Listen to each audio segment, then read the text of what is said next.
freedom of speech, fundamental rights, freedom of conscience, academic freedom, freedom of press, and the right to listen. You're listening to So to Speak, the free speech podcast, brought to you by FIRE, the Foundation for Individual Rights in Education. Okay, welcome back to So to Speak, the free speech podcast, where every other week we take an uncensored look at the world of free expression through personal stories and candid conversations. As always, I am your host, Nico Perino. Our guest today has been on the show before, so he's probably familiar to some of you. He is Keith E. Whittington, and he is the William Nelson Cromwell Professor of Politics at Princeton University. He's also the author of Speak Freely, Why Universities Must Defend Free Speech, and since his last appearance on the show, he joined FIRE's board of directors and just recently launched the Academic Freedom Alliance, which is a union of faculty members dead set upon coming to each other's defense when their expressive and academic freedom rights are violated. Sometimes, as I understand it, in the court of law, and other times in the court of public opinion. Professor Whittington, welcome back onto the show. Thanks for having me. Really appreciate it. And congratulations on the launch of AFA. Thanks. It felt like a long time to get to that point. We were working on it behind the scenes, and it's just a remarkable number of steps one has to take to get an organization up and running. But I'm very glad to have it publicly launched now and to really be able to get to work. Well, a lot of the stuff that I imagine goes into creating an organization. I've never created one myself before. I've created a department within an organization, but I imagine a lot of it is administrative, like getting your tax exempt status, getting your email set up, getting, just kind of boring, mundane stuff. It's not a lot of it is the mission, so to speak. There is a lot of that, just getting the forms in place, getting the website set up, the email set up, as you say. It's there is a remarkable amount of that, all of which, as seems like every task I ever undertake, all that takes longer than one expects. But then it also took some time just to try to think through the organization and what we were trying to do and how we were going to organize it and what the best way of proceeding was. And then it took time to sort of talk to people about joining the organization. And that at least feels much more like time well spent than the kind of effort of how do we get the website up and running. But I think at the end of the day, it paid real dividends. I'm very happy with where we are now. And I think we're in a good position to be able to be helpful. And all of it being done, of course, amidst a pandemic. What's your life and teaching environment like right now? Are you still all remote? We are pretty much remote. So Princeton allowed students to come back to campus in a restricted way. So there's some set of them that are living on campus. There's some set of them who are living in the larger Princeton area. And then some of them are just living all over the world. But our classes are very restricted. And so almost all the classes at Princeton this semester are still virtual. In the fall, we're hoping that we're sort of back to something that looks basically like normal. But this semester, it's a very virtual environment. And so I've been going a full year now where I'm basically working entirely out of my home office. What's it like to teach in a virtual environment? And I guess for the purposes of our conversation, given this is the free speech podcast, how do the dynamics change in conversations or dialogue surrounding issues, and in particular contentious issues? I imagine there's not just the hesitancy that might come in discussing contentious issues, but there's also the worry that what you're saying might be recorded. You can't read facial expressions as easily. What have you learned over these past 12 months? I think there are certainly some difficulties with doing things virtually. I do think the concern about people being recorded is a real risk. And we have seen some faculty get in trouble from the fact that their classes are being recorded. Of course, some schools are automatically recording the classes to make them available to students who can't attend and things like that. And so we're getting sort of some routine recordings that are occurring.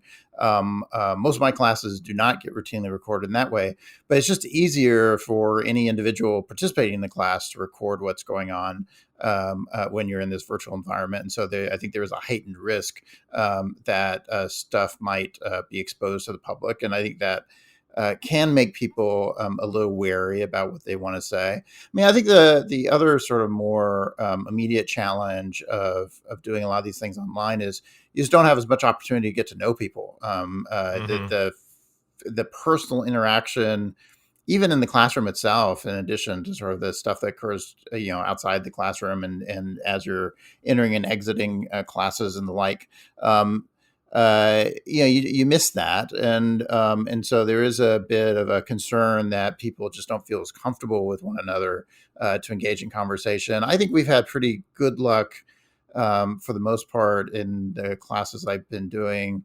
That's that students do get comfortable with one another fairly well in this virtual environment, that they get engaged by the material and start interacting. The conversations are not quite as free flowing. You do have to orchestrate the question and answers a little You more. have that and awkward where which we'll probably have during this podcast, exactly. where you're like trying to interject, but there's some latency in the bandwidth and it's just much tougher when you're talking 6, 7, 12 students as opposed to 2 people in a conversation even, right? It's a little tricky even with just a couple of people doing it this way. But, you get 12 people, it does require a little more management, I think, to get people sort of in and out, because otherwise you can pretty quickly wind up talking over one another and having a lot of awkwardness making that work. We at Fire last year did our kind of pilot college free speech rankings, which is based on a survey of 21,000 students at 55 colleges across the country. And we're expanding that this year to 150 colleges and tweaking the survey based on responses and critiques we received, but also based on the changing environment, of course, which is the pandemic. And we asked students in the survey, are you fully remote, partially remote, all in person? And also asked them whether they feel like if they're have previous experience in person in a college campus, whether they feel like it's more difficult to have open and honest conversations. And the early data that we're receiving from about 4,500 respondents is that it's split. It's like a third think it's easier, a third think it's harder, and then a third just don't quite know, think it's about the same. So we don't know what to make of that. Sometimes when you want to talk about data, it's easier if it's all pointing in one direction. But when I think about having difficult conversations and talking across lines of difference, I feel like the more you know someone, the more you can see them, read their facial expressions, get to know them outside the context of that conversation, the more presumption of goodwill you bring to the discussion. And that's why I think like Twitter, for example, is such a cesspool. It's Right. completely anonymized. And of course, when thinking about that, you can think on a spectrum, Twitter being over here, in-person conversations over here, and then these sort of digital conversations somewhere in the middle. So I imagine I don't know. I think we're still at the point where we're trying to learn about what the outcomes and effects of this are, but I just have to imagine instinctively that it'd be more difficult. I think it's got to be really hard for first year students in particular. And I have not taught very many first year students during the course of this, but those are the people who really have no background to fall on. It's their first exposure to a college level class in many instances. And so they don't know what to expect in general, but they also don't know the other students at all, right? And they haven't had the opportunity to start getting to know the other students. Whereas, people who've already at least been a year on campus, even if it was the disrupted year of last year, you at least know people to a greater degree. You know the campus environment more generally. You do then, as a consequence, have somewhat more collegiality that makes it a little easier to expect that there's going to be ongoing interactions with people at least, and you can draw from that a little bit. I have mixed reactions, I think, a little bit in thinking about the sort of assumption of goodwill that goes with this. I do think that is a problem on Twitter, for example, on social media, where you're having these one-off interactions. It's very easy to assume bad will on other people's part. Mm-hmm. You don't have any kind of ongoing relationship with people, and so it's possible to behave pretty badly in that context and not have the kind of repercussions you might have in a normal environment where you have repeated interactions with people. On the other hand, I went to a very large school as an undergraduate. I went to University of Texas at Austin. Mm-hmm. One thing I liked about that environment was in some ways how anonymous you were. And Yeah. so I went to you walked Indiana in, University, which is right. not as large as UT Austin, but almost, I think, Yeah, 30,000 I mean, so undergrads. so a lot of, I mean, some of the classes I were not like that. I was taking the same classes over and over again with people, in part because I was part of some smaller programs where it's the same students were sort of put together to go through multiple classes. But in a lot of instances, I'd walk into a classroom and I would never see those people again. I wouldn't see them outside of class. I had no larger interaction with them, and one consequence of that was I didn't worry as much about what they thought and what the Hmm. consequences of what I might say in that context is. One challenge, I think, for students at a very small school like Princeton is that they know all those people who are in that classroom. They're going to continue interacting with them. On the one hand, that can allow you to say, well, I know this person in other contexts, and I know they're generally a person of goodwill. And so I ought to be charitable about how I interpret what they say.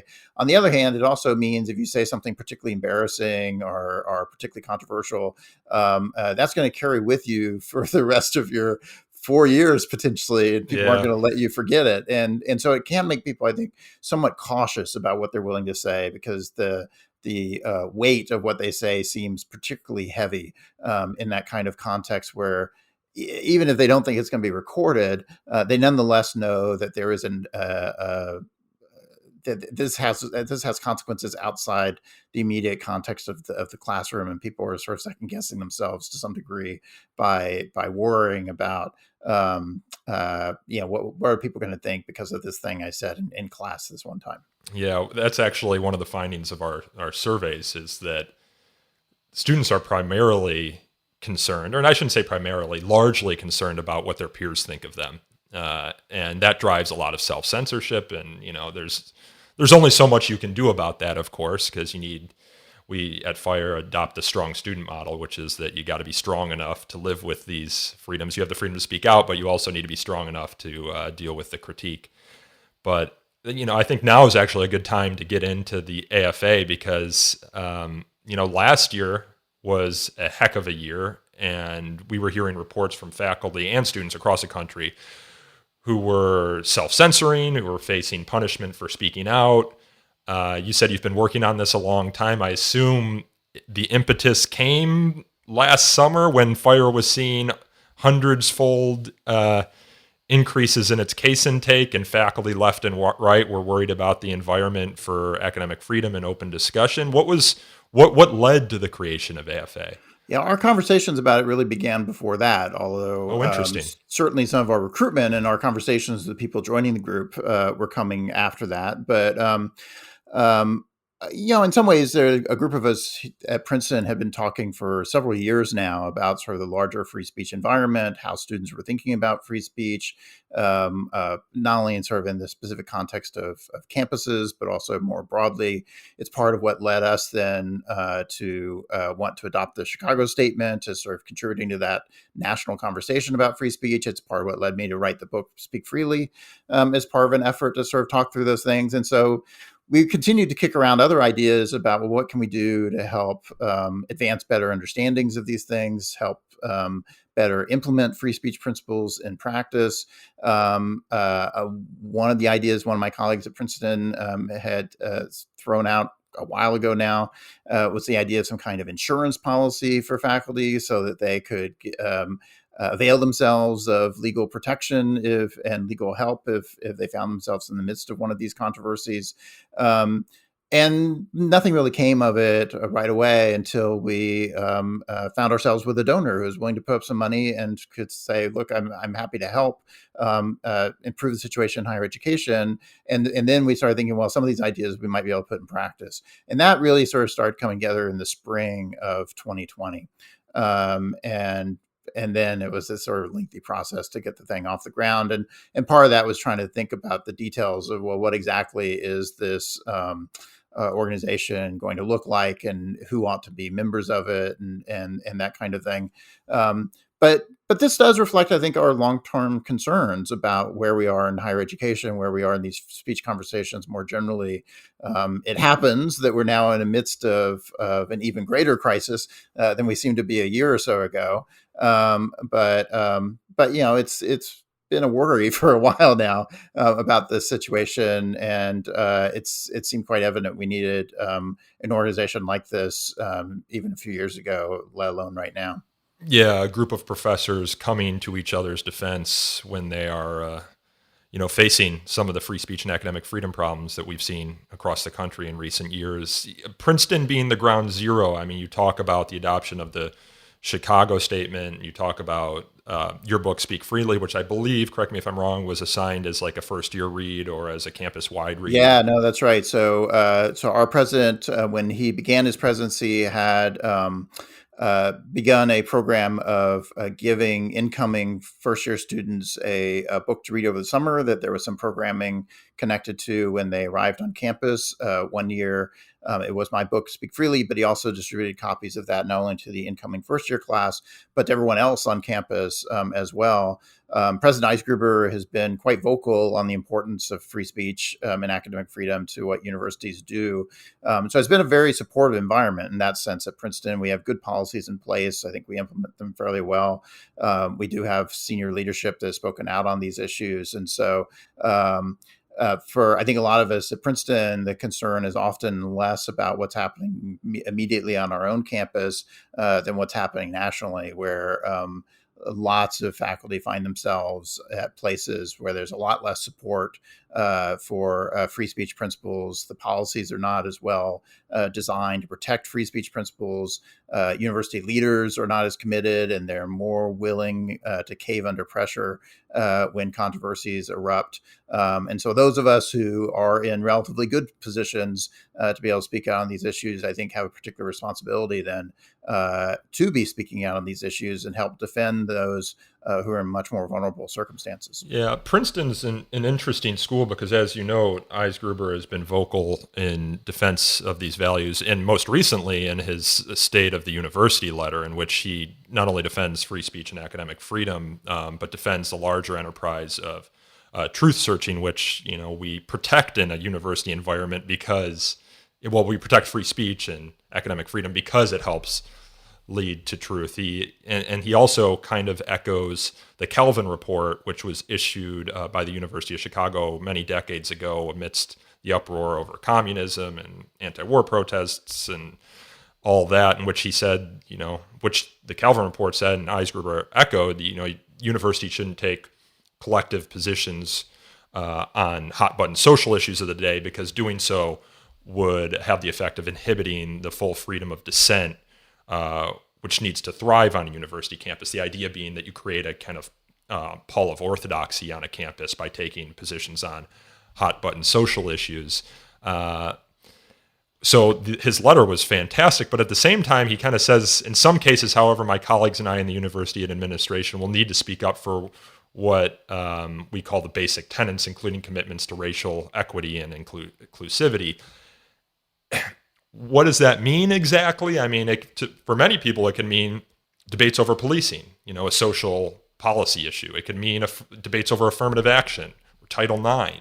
So he makes a very good general statement, but almost creates a carve-out for himself that you could drive a truck through, which creates some concerns for me, especially when you look at last year's Joshua Katz situation, in which Joshua Katz, a tenured professor at Princeton, wrote an op-ed for the Quillette, an Australian publication, in the midst of the Black Lives Matter protests and the anti-racism activism happening all over the country, in which he criticized a now defunct student group called Black Justice League at Princeton, and called them a small local terrorist organization that made life miserable for many who did not agree with its members.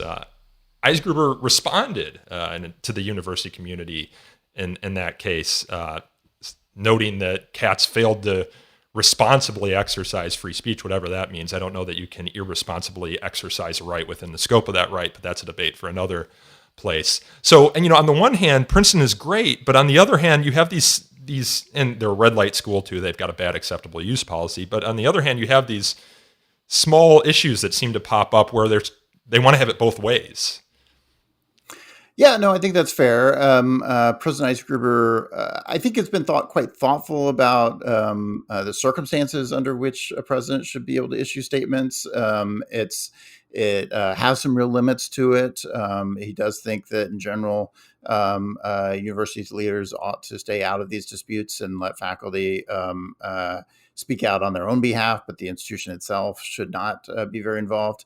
But he has some specific context in which he thinks the university president on behalf of the institution ought to be speaking out. Some I think I'm more in agreement with than others. So, for example, he does think that matters that affect university operations and university policy should be open for presidential comments. And so things like affirmative action, Title IX, for example, are not just public policy disputes about which people disagree, but they're also things that have immediate consequences for the university and how it operates. And as a consequence, the university has an official position, an institutional stake in those policy debates, and the president ought to speak out on them.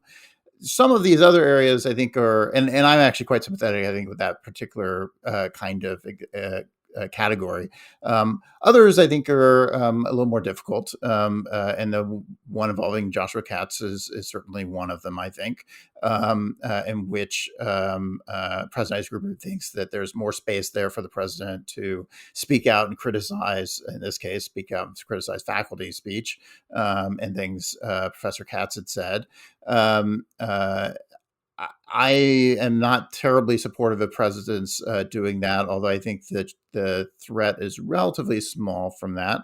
But it is potentially problematic. I think President Eisgruber was somewhat careful in how he did it, but even so, there's lots of instances of university presidents criticizing faculty in the midst of these disputes, where even if the president, which they aren't always, but even if they're reasonably careful to say that, of course, the faculty member here is legally protected in what he does and cannot be sanctioned or disciplined or fired for having engaged in this controversial speech.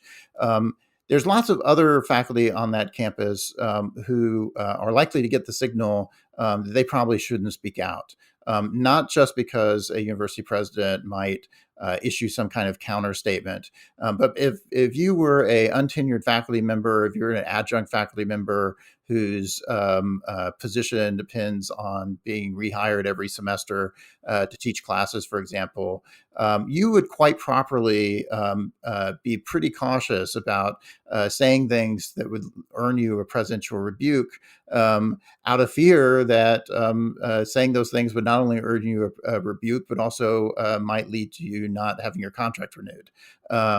And so there's a real chilling effect, I think, for people in the position of a president of a university who have that kind of power over at least some of the faculty, being quite that vocal in criticizing faculty and speaking out against them. And as a consequence, I think presidents of universities are much better off if they're extremely cautious about what it is they say.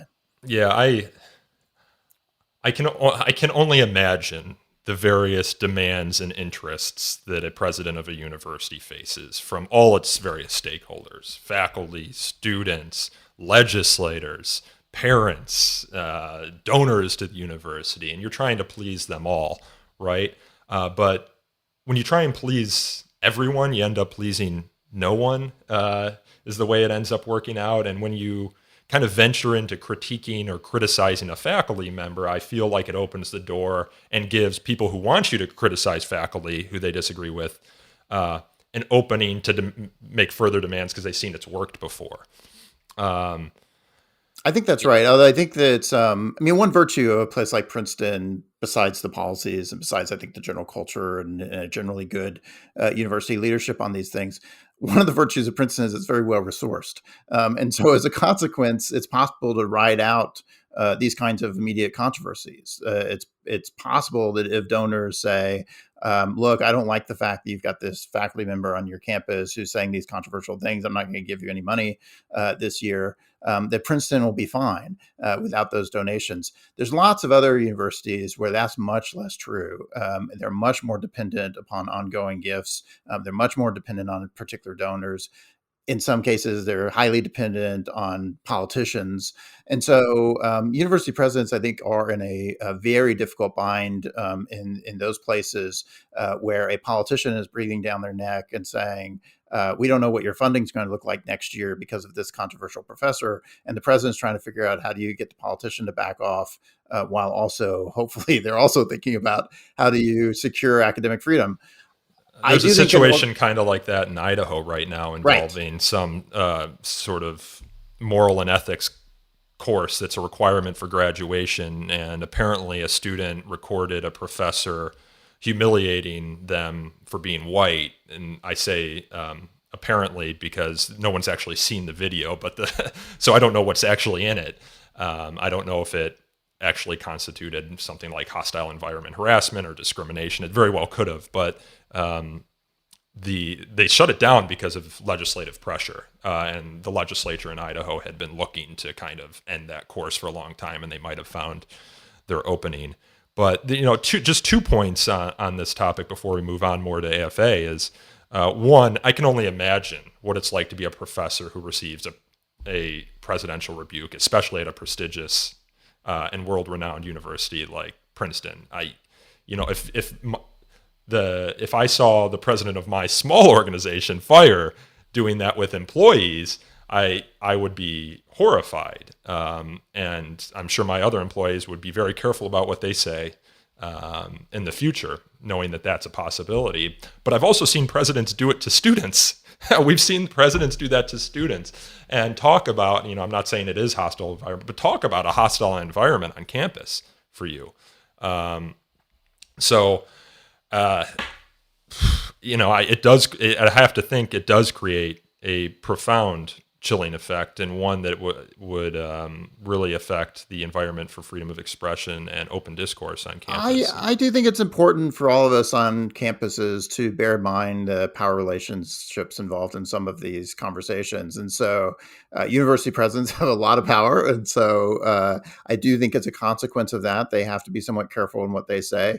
And they're not situated like a faculty member, where the point of being a faculty member is precisely that you engage in arguments about various things. One thing that university presidents have to do is step away from that role and not engage in those arguments in the same fashion, because they're no longer a peer in the same way with their faculty colleagues.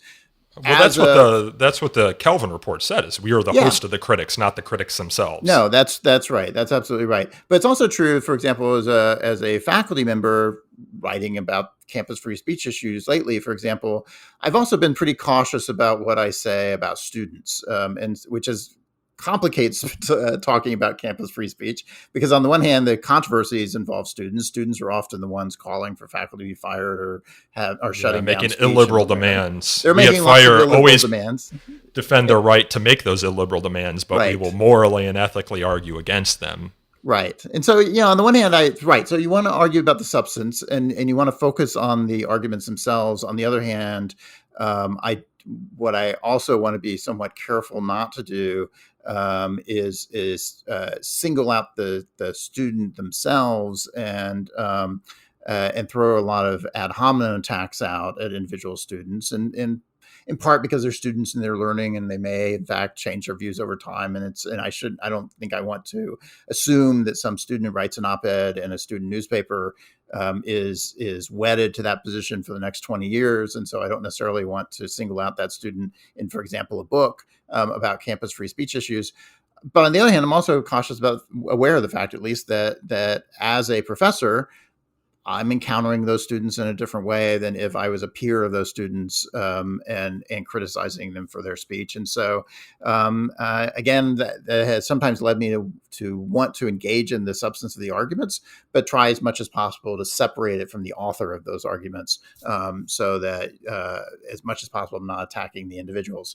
It's a tricky thing to do, though, as to how do you balance those things where you can actually engage in the arguments that are important and are live issues on your campus, for example, or in the larger public arena, without necessarily coming down on top of some of the individuals who are sometimes in vulnerable positions and yet nonetheless making these arguments that I think ought to be identified and criticized. There are one of the things tactically, I mean, if you're you're jumping into the debate and criticizing a professor because you're receiving demands to do so. I know when Joshua Katz wrote that in Quillette, there were students making demands. There had already been a petition on behalf of 350 faculty members at Princeton calling for a curtailment of academic freedom to a certain extent.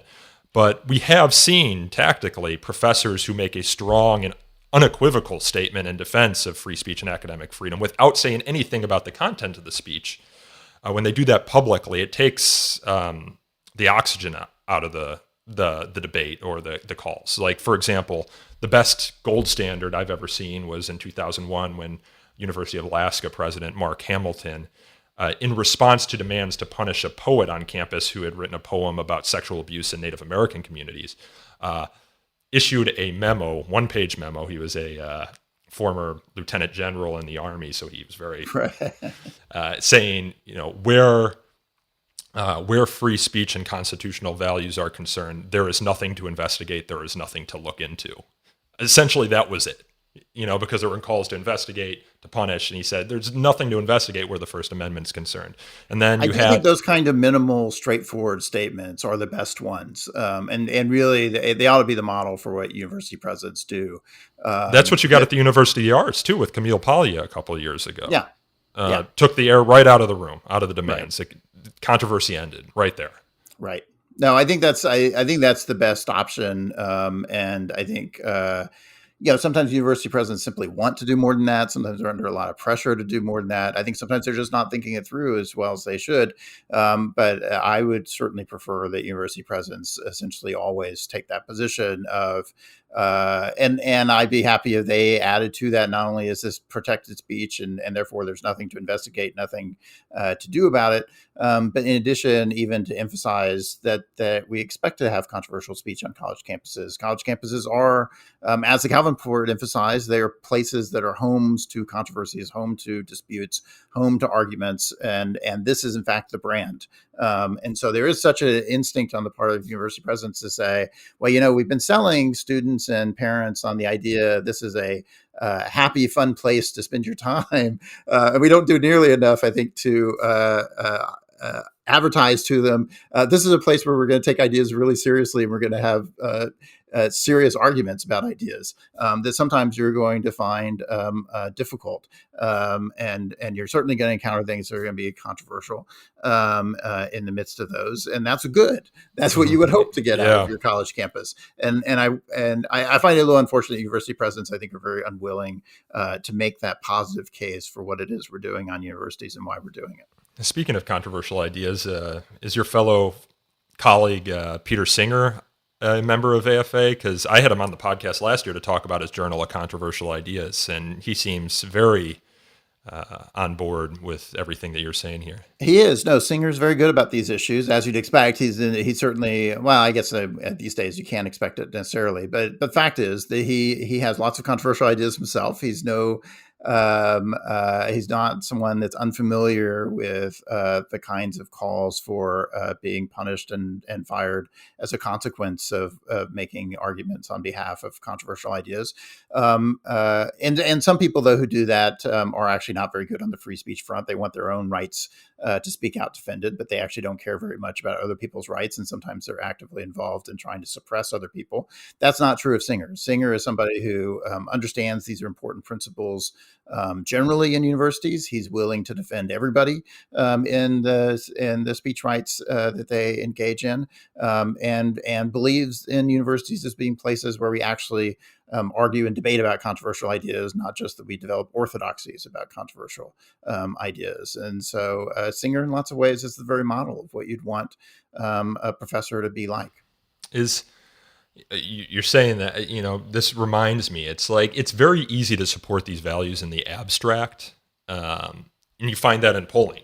People support free speech. They support academic freedom. They support the right to peaceably assemble when you're talking about the values in the abstract. But when the rubber hits the road and you're asking about whether neo-Nazis should be able to assemble in a town full of Holocaust survivors, the support precipitously drops. So are you confident that the members who are now members will stick with you, once the rubber hits the road, that they'll sign these statements, that they'll hang around when, for example, a professor is under fire for using the N-word in a pedagogical sense in class, and there are a bunch of anti-racism activists who are at their throats. I mean, will they stay around, and will the union hold when the going gets tough? Well, I certainly hope so. We have emphasized that to everybody joining that we're defending people across the board, and we've really asked people to reflect on one, what these civil libertarian positions actually entail, and two, how committed are they really to them.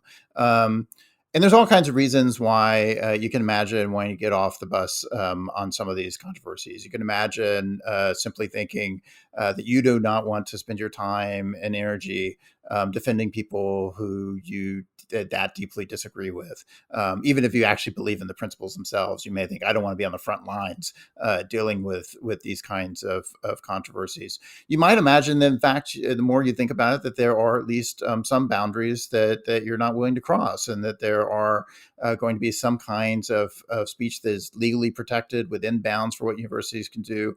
Then nonetheless, you find so personally repellent that you're not willing to come to their defense, for example, even if you perhaps don't imagine that you'd be yourself wanting to suppress them. So we have really encouraged people to think carefully about those things, and they have remained on board. And so I have a great deal of confidence, I think, in the people who've joined up.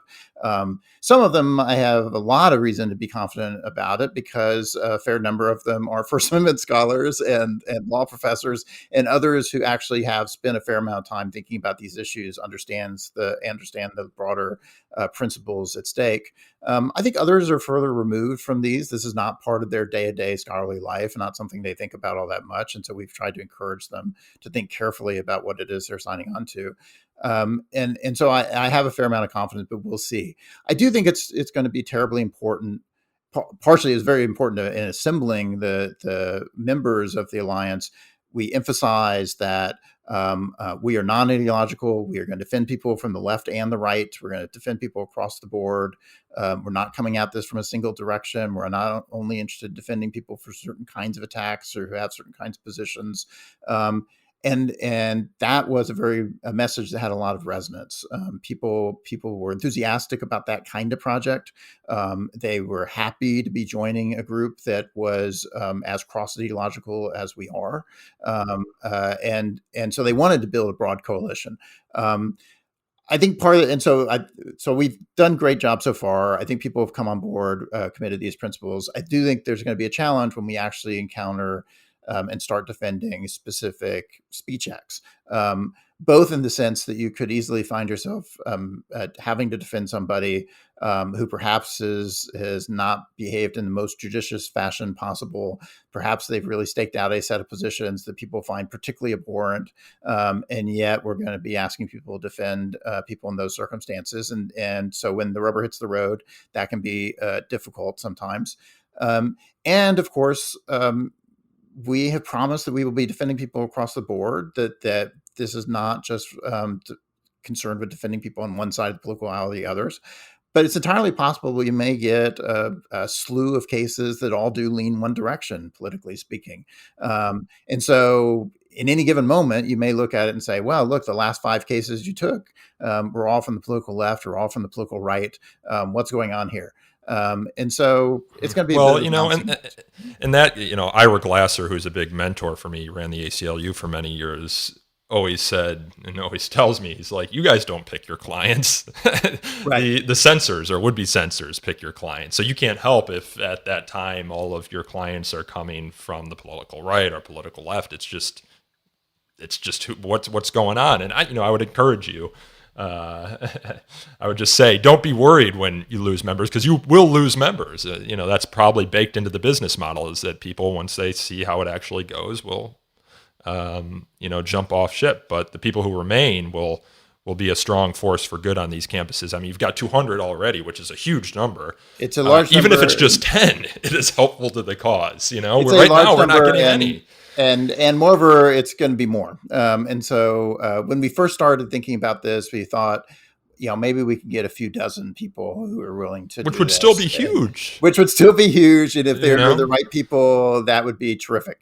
And it turns out that, in fact, there was such an enthusiastic response that we pretty quickly overshot our initial goal. And then we had overshot the target we set after that. And so 200 people was far more than we were initially hoping to get or expecting to get or felt like we needed to get in order to get this thing off the ground. And so we were extraordinarily happy then with how many people were interested. What's also striking is we've been publicly launched as of this recording for a little over a week now. And we're just getting inundated with requests from people who want to join. But your membership is closed right now, right? So we are going to sort of grow in a managed way. A part of our commitment as an organization is we are absolutely committed to providing support to people who are members of the organization if they find themselves under threat and they have legally defensible claims. And so we have to be a little bit cautious then that we can actually sustain that commitment with the resources we have available to us. So if we immediately opened our doors and had tens of thousands of members, and as a consequence, potentially had lots and lots of controversies we had to be weighing in on and defending, we might be pretty quickly overwhelmed. We do proactively want to take on some controversies that do not involve members because we're trying to advance these principles more generally. There are lots that we were purposely choosing people initially to be founding members who were not that vulnerable, that they are distinguished faculty from impressive institutions. And in part, we wanted them because we thought their voices would carry some weight with university presidents and the like. But in the long run, if you're going to be really effective, you got to be able to protect people who are in much more vulnerable circumstances than that. And that will mean, for the time being, at least, reaching out to defend some people who are not necessarily members. So we are going to manage our growth. We do expect to grow over time. We're taking request about membership, and then we are selectively inviting some people in. But I do expect we will be growing over time. But we've also just seen a tremendous amount of interest, which is very heartening. But also suggests how big of a problem is out there. Yeah, of course. There's a lot of people who are very nervous about their current situation. And so they're enthusiastic about having another group like this. Yeah. Growing in a managed way is smart too, because especially where your legal services are involved, those cases can be very cheap to resolve, or depending whether you take it to court and there are appeals. I mean, you were talking tens, hundreds of thousands for cases we had one case go 7 years here at Fire, millions of dollars. It can be pretty tough. When can we expect to hear about your first cases? We're recording now. Today's the afternoon of March 18th. I don't know when this usually comes out every other Thursday, so probably next Thursday. Will we have heard about a first case by that point, or are you still? You may not have heard yet about a first case. We are actively starting to think about cases. Certainly, we're getting lots of requests from people who want to call our attention to cases. And my initial inclination is that there's going to be several circumstances where the first option should probably be to write privately to university leaders to encourage them to do the right thing in these particular controversies and see how much progress we can make by trying to talk to people behind the scenes. There are other circumstances where either that doesn't work and we need to be much more public about our concerns, or we ought to be public in the first place. And so we may be doing things and actively involved in some controversies, and yet it may not be as visible to the general public yet as it will be over time. But there may well be some public statements, at least, that get issued fairly soon, in part because some of these controversies are just already so public. All the relevant information is already public. That's certainly true of a lot of these controversies that emerge out of social media controversies, where somebody says something inflammatory on Twitter, people are calling for them to be fired. All the relevant information is right there out in the open. The whole dispute is already very public. The goal really is to try to help then put some weight on the other side of the scale as university presidents are thinking about what to do. So in those kind of circumstances, you can imagine going public very quickly. Other kinds of cases, they're more fact intensive, more complicated to even figure out what's going on. Maybe there's more to be gained by proceeding a little more quietly at first. Yeah. Are you So what's your role in the organization? You were obviously involved in the early creation of it, but you seem to have become the leading spokesperson. I just got done reading an article you had published today in National Review Online. Um, are you the president, or what's the? So technically, my title is the chair of the academic committee. So the Okay. academic committee is the governing decision-making board for the organization. It's a diverse group of faculty who are fortunately willing to spend some time on this and help us work through cases and then make decisions about what kinds of statements we ought to issue, when should we spend money on legal defenses and the like. And I'm chair of that committee. We also have a legal advisory committee that is composed of mostly non-academic lawyers who can help advise us on the legal issues involved and whether or not there are credible legal claims to be defended here. We were very fortunate to attract a very distinguished group of lawyers to that body, and so I'm confident we're going to get a lot of great advice, and they're going to be very helpful in helping us think through what to do in some of these individual cases and with some of these particular controversies. So we encourage the members to speak out generally about these issues. We hope they do. But as much as possible, we're sort of hoping to limit how many people are trying to speak on behalf of the institution. And so we are trying to limit that to mostly to me. Are you going to have like a management staff too, like a full-time staff that handles? We do have some staff, and I am very thankful that we do. It's very small, but dedicated. But it's obvious already that there's just a tremendous amount of work for them to do. We may have to grow that staff over time, as I've gotten advice from people who've been involved in these kinds of organizations over time. They're certainly convinced we're going to need more staff support for what we're doing, just to be able to manage the cases and investigate what's going on. Handle the myriad things that come along with actually being an organization. So it's I'm very grateful though we have two people on staff, and they're doing terrific work, and have been for a while now, of getting us to the point we're at now. So where does the AUP fit in with all this? The American Association of University Professors, another union of professors that in part does academic freedom work, but might be less vocal in recent years as there's just been an uptick and overload of cases. Well, I do think that's part of it, right? I mean, that we are in a position now where there are just so many cases that every organization that's working in this space is overwhelmed and can't possibly take them all on. And so, including FIRE. Including FIRE. Adam right? Steinbaugh, who is the director of our individual rights defense program, might have gotten on average 3 hours of sleep last summer. It was summer's usually the quiet time. But last summer exactly. was the busiest in our 22-year history. Yeah, so I think of this as being a complementary organization to both FIRE and the AUP. It's like AUP; it's a faculty-led organization, and unlike FIRE, which is a staff-driven organization. Like AUP, we are focused on faculty speech rights, and unlike FIRE, which also is worried about student speech rights and works on that front. In some ways, the legal claims that we're concerned with defending are there to be defended because of the work the AUP put in, especially in the early part of the 20th century, that a tremendous number of American universities have incorporated into their governing charters principles of academic freedom that the AUP had advocated for. And those now are contractual rights that faculty can take advantage of, and we want them to take advantage of it.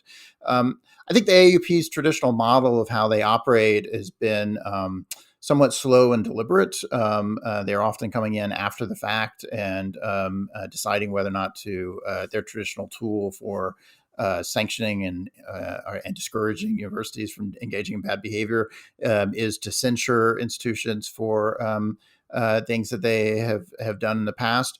I think our view is you need to be a little more nimble than that and move faster to try to get involved in the controversies while they're still occurring, in order to put more weight on those things. It's also true AUP at this point does have a very diverse mission. They also focus on a lot of other things that concern faculty. And on many campuses, they serve as a collective bargaining unit and a labor union for faculty. So academic freedom now is part of their mission, but it's not the exclusive or even dominant part of their mission.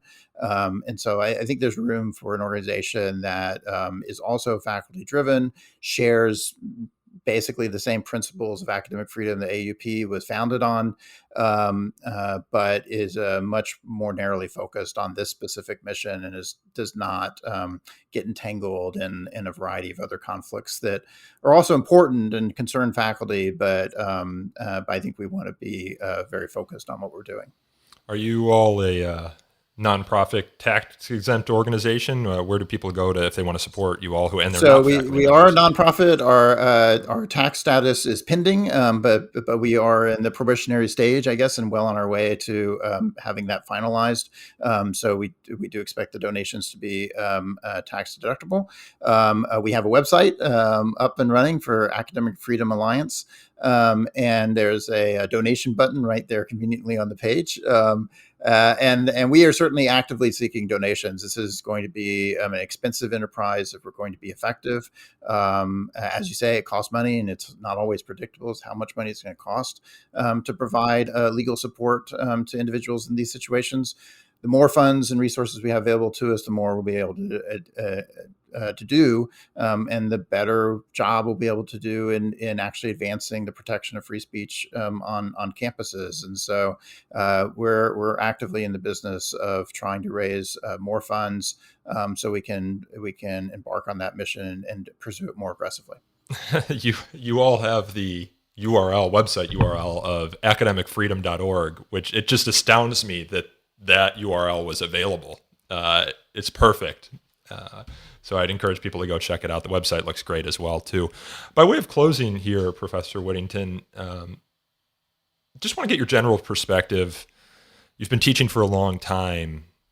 How has this dynamic on campus changed? Do you think the situation for professors has deteriorated over the course of your career, or has it remained relatively stable with upticks of problems every so often?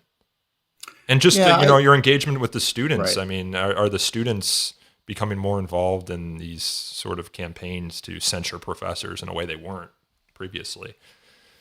Yeah, I don't think there was ever a golden age in which there were no threats to academic freedom and everything was going swimmingly. Right? Not even one day in like 1970, or there might have been a day. I'm sure for sure. That's what Greg likes to say. But, but I think there are better and worse periods, right? And so these are constant threats. There's constant temptations to want to suppress people from the other side, people you disagree with. As you note, if you look at the survey literature on these things, Americans have always said they're very supportive of free speech as a general principle. But if you start asking them about concrete cases, they pretty quickly start qualifying and backing off of those things. And so I don't think we should ever be complacent or imagine that these are not going to be problems.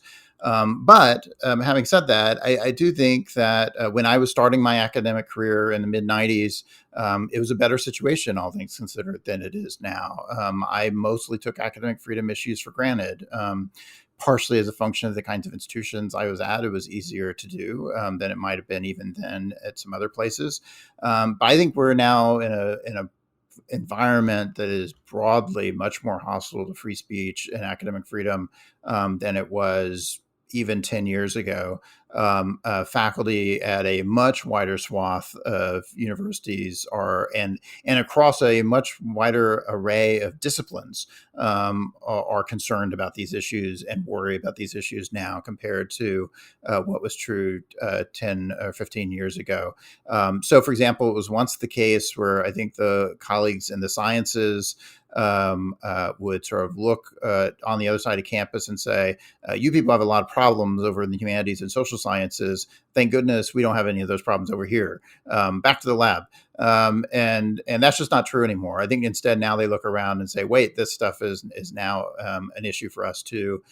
It's affecting what's happening in professional schools like law schools and medical schools. It's affecting parts of campus that didn't affect before. So I think there is a lot of concern, and moreover, the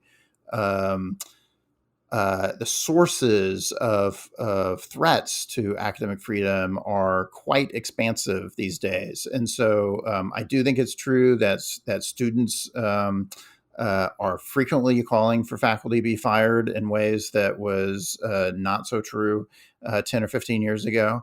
But you, at the same time that you're getting that kind of rising student pressure on faculty speech, you're also getting various outside activist groups that are constantly monitoring what's happening on campuses and sometimes calling for faculty to be fired. There wasn't social media in the 90s, so there wasn't that sort of organizing vehicle for those sorts of calls.